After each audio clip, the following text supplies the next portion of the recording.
जब सेवा से निवृत्त होकर हम एकांत में मंत्र जप कर रहे हैं तो ये चार बातें नहीं होनी चाहिए मंत्र जापक में या नाम जापक में। उस समय जिस समय हम बैठे हैं, पहला, नाम जप या मंत्र जप में जो ही हम माला प्रारंभ करते हैं तो सदगुरुदेव भगवान को प्रणाम करके मौन धारण करते हैं जब तक वो माला ना हो जाएगी।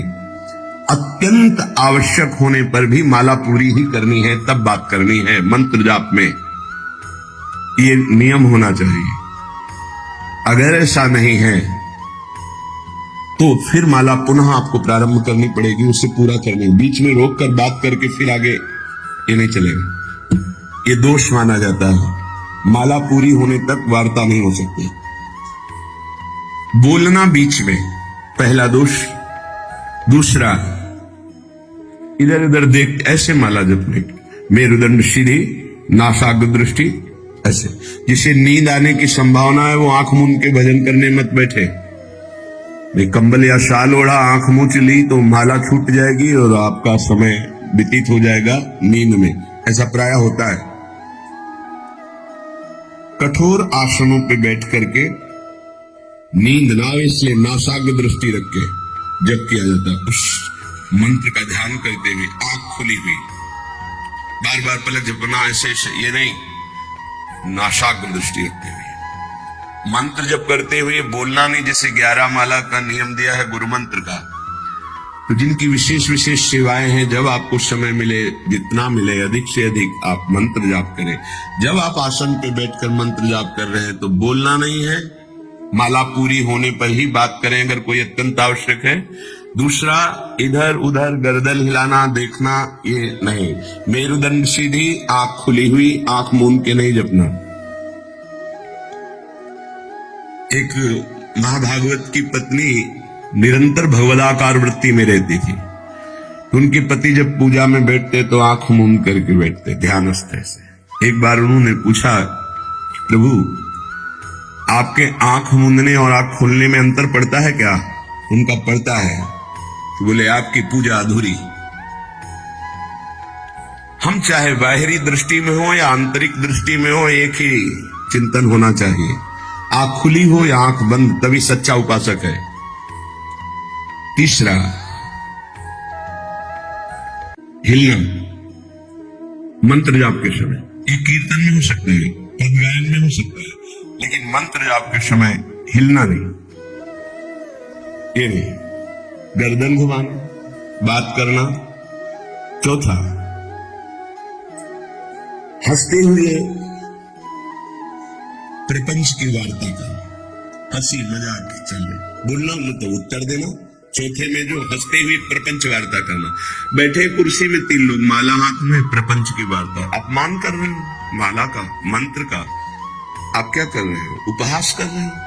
4 लोग जा रहे, माला सरक रहा है, बातचीत कर रहे, तो माला सरकाने से थोड़ी भगवत प्राप्ति होगी।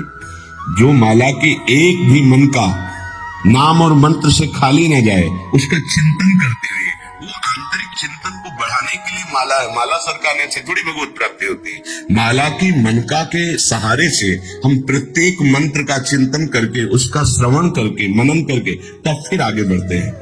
ये थोड़ी कि जल्दी जल्दी किसी की माला को तो देखते हैं कि इतनी रफ्तार से कैसे चल सकती है। अगर हम केवल राधा नाम भी जपे तो इतनी रफ्तार से नहीं चल सकता, क्योंकि हमें लिखना है राधा राधा। अष्टादशाक्षर मंत्र या 12 मंत्र, फिर इन मंत्रों को तो कैसे आप इतनी जल्दी, कैसे बिना अक्षर मात्रा दर्शन के कैसे आप मन का सरका दिए? 11 माला बहुत होते हैं। अगर जिस पद्धति से कहते 11 माला कर लो तो बहुत जल्दी मानसिक सिद्धि प्राप्त हो जाए। सामने मंत्र लिखा हुआ है, हर बार नवीन मंत्र की रचना कर रहे हैं। हर मन के पे, एक मन के पे पूरा मंत्र लिखा, फिर एक मन के पे पूरा मंत्र, फिर मन। देखो मन कहां भाग के जाएगा, मन निर्विषय हो जाएगा, सच्चिदानंद की तरफ दौड़ पड़ेगा मन। जब के समय किसी को उत्तर देना, इधर उधर देखना, शरीर को हिलाना, हंसते हुए हंसी मजाक वार्तालाप करना, 4 बातें जब में निषेध है। जब काले न भासेत नान्यानि प्रेक्षेत बुधा न कंपेत शिरोग्रीवाम दंतान्नैव प्रकाशयेत। 4 बातें। ये हंसी मजाक, 2 साधक चल रहे रास्ते में, माला भी चल रहा है, हंसी मजाक। तुम्हारे पास समय कैसे, तुम्हारा माला कैसे चल रहा है, तुम वार्ता कर रहे हो, हंसी मजाक कर रहे हो, ऐसा नहीं, इतने सिद्ध नहीं हो गए हो। जो शास्त्र जब काले न भाषेत नान्यानि प्रेक्षित बुधा न कंपेत शिरोग्रीवाम दंतान नैव प्रकाशेत। माला जपते समय ये ऐसे हिलना डुलना, शांत, हंसी मजाक, न दंतान नैव प्रकाशेत, दांत नहीं दिखाई देने चाहिए। गुरु मंत्र के समय तो मुख से वायु भी नहीं निकलनी चाहिए, मुख से।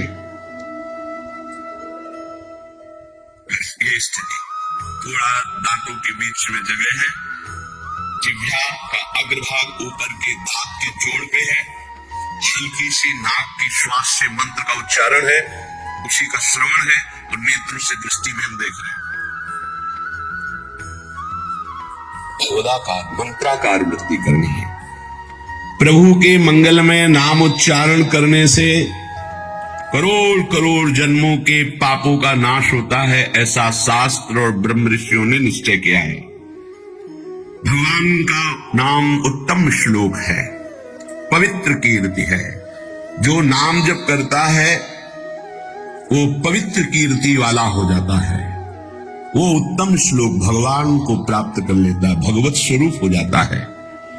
इस मार्ग में चलने वाले उपासक से, चाहे वो ज्ञान मार्ग का हो या भक्ति मार्ग का हो, कोई पाप बन जाए तो शास्त्रोक्त प्रायश्चित करने की आवश्यकता नहीं है। जैसे वृक्ष व्रत, चंद्रायण व्रत, बड़े बड़े कठोर व्रत पापों का प्रायश्चित करने के लिए है, वो केवल नाम जप, नाम कीर्तन अपना बढ़ावे, उसी से सारे प्रायश्चित हो जाएंगे।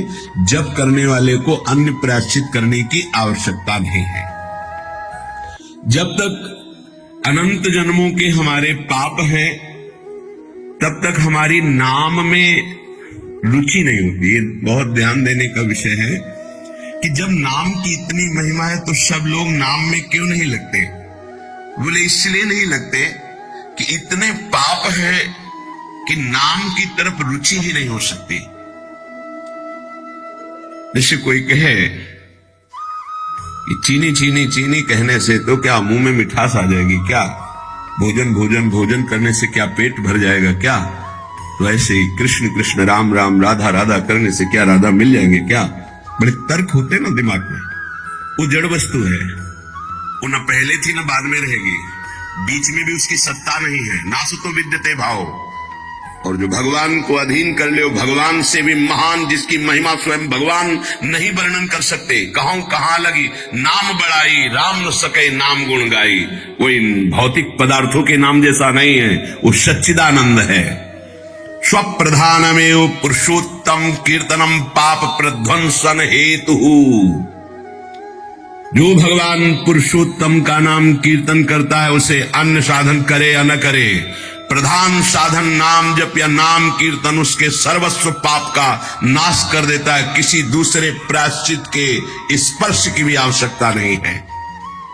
केवलमेव हरि कीर्तनम कृष्ण पापक्ष हेतु नान्य समुचितम नतरा मन्यांग भूतम।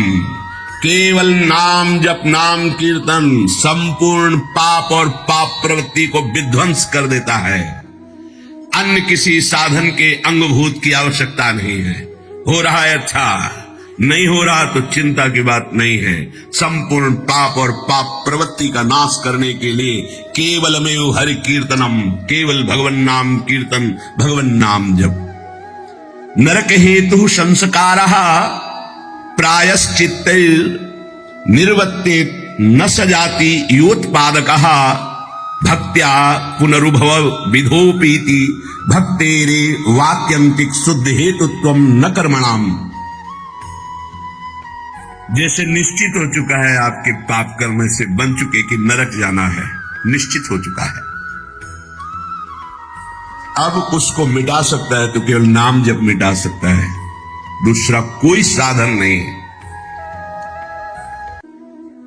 न कर्मणाम, कोई ऐसा कर्म नहीं कि तुमको रोक सके नरक जाने से। ऐसे आचरण बन गए तो बोले नरक का हेतुभूत जो कर्म हुआ, जो पाप जमा हुए, उसमें भस्म करने के लिए और भी प्रायश्चित हो सकते हैं, लेकिन उसकी जो वासना है, जो संस्कार है, जो पाप प्रवृत्ति है, वो किसी में नष्ट करने की सामर्थ्य नहीं, किसी कर्म में, वो केवल नाम जप में है।